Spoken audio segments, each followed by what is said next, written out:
ផ្ដើមថ្មីតាមពិតទៅមីនាងធ្វើអា90ថ្ងៃហ្នឹងត្រូវគាត់ធ្វើ90ថ្ងៃត្រូវ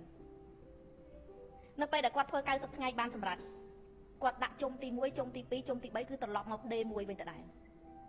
បន្ទាប់ពី90ថ្ងៃបានសម្រាប់បានមុនឬបានឆាប់ឬបានប៉ុណ្ណឹងបន្ទាប់ពីចាប់90ថ្ងៃហើយគាត់មកចាប់ផ្ដើមមួយវិញគឺដេ1 90ថ្ងៃជុំទីប្រមាណដេទី1ដេទី2ដេទី3ដេទី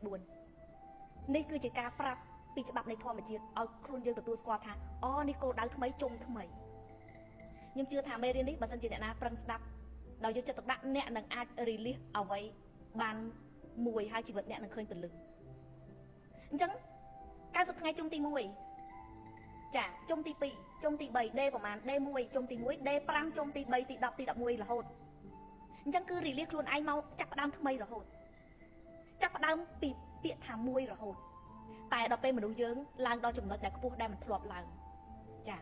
ជាពិសេសកូនខ្ញុំដែលគាត់ធ្លាប់ឡើងខ្លាំងនៅឆ្នាំ2018 19 20អីហ្នឹងគាត់ឡើងពីចំណុចដែល1 2ឡើងផ្ទុះខ្លាំងរហូតដល់10ជាងអីចឹងទៅតែនៅពេលដែលលោកនេះវាវិលកោសិកាវាត្រូវវិលមនុស្សវាវិលគ្រប់យ៉ាងវាវិលវាមិនថិតទេគាត់អាចចុះពី10ហ្នឹងមកនៅ1វិញបានទោះបីខ្លួនឯងចុះមកដល់1ហើយក៏អត់ទទួលស្គាល់ការពិតដែរគាត់ទទួលយកអត់បានក៏នៅស្ដាយអតីតតែចូលអ្នករីលៀសវាចោលហើយមកចាប់ផ្ដើមមួយជារៀងរាល់ឆ្នាំនេះឆ្នាំ2021ចាប់ផ្ដើមថ្មីទោះបីឆ្នាំនេះឡើងខ្លាំងប៉ុណ្ណាឆ្នាំក្រោយ2025ក៏ចាប់ផ្ដើមថ្មីអ្នកនឹងអត់មានគេហៅថាអារម្មណ៍សោកសៅឬមិនពេញចិត្តទេទោះបីឆ្នាំនឹងឡើងខ្លាំងក៏ខ្ញុំសុំឆ្នាំថ្មីគោលដៅបែបថ្មីរីលៀសខ្លួនថ្មីអ្វីថ្មីសុំចាប់ផ្ដើមថ្មីជារៀងរាល់ឆ្នាំមានអារម្មណ៍មិនដែរ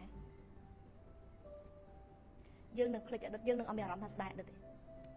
យើងអត់មានអារម្មណ៍ថាទៅតោងនៅកន្លែងដែលវាមិនមែនវាកន្លងផុតហើយយើងអាចទៅរាប់អូឆ្នាំមុនលក់ដាច់តែឆ្នាំនេះអត់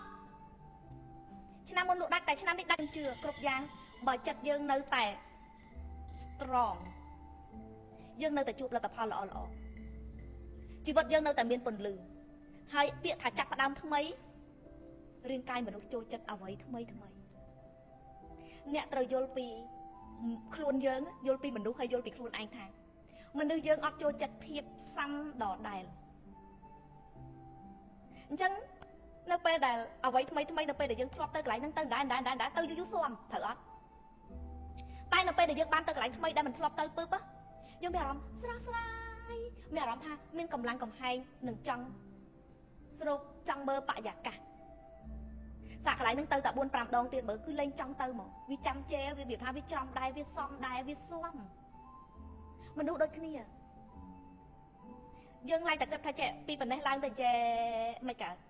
សុំតែចេះមួយឆ្នាំក្រោយសុំចាប់ផ្ដើមពី1ទៅវិញឆ្នាំក្រោយសុំចាប់ផ្ដើមពី1ទៅវិញឆ្នាំក្រោយសុំចាប់ផ្ដើមពី1ទៅវិញដូចខ្ញុំឆ្នាំថ្មីនេះខ្ញុំសុំគោលដៅពី1ទៅវិញដូចគ្នាសុំគោលដៅពី1ទៅវិញដូចគ្នាសម្រាប់ឬមិនសម្រាប់ឆ្នាំក្រោយដាក់គោលដៅថ្មីទៀតចាប់ផ្ដើមពី1ទៅវិញទៀតអត់យកពីកន្លែងចាស់ទេវាច្រាំដែរវាសំដែរសុំកន្លែងថ្មីគោលដៅថ្មីហើយសុំចាប់ផ្ដើមពី1ទៅខ្ញុំក៏ចាប់ផ្ដើមពី1ទៅឆ្នាំថ្មីខ្ញុំមិនបានទៅជាប់ថាអូយ2018 19 20វាជីវិតវាបែបការលក់របស់យើងវាមហាសាលអីអត់ទេយើងនឹងរីករាយនៅការលក់របស់យើងរាល់ថ្ងៃនេះគោលដៅរបស់យើងរីកទៅនៅក្នុងឆ្នាំហ្នឹងតើអ្នកទាំងអស់គ្នាធ្វើបានអត់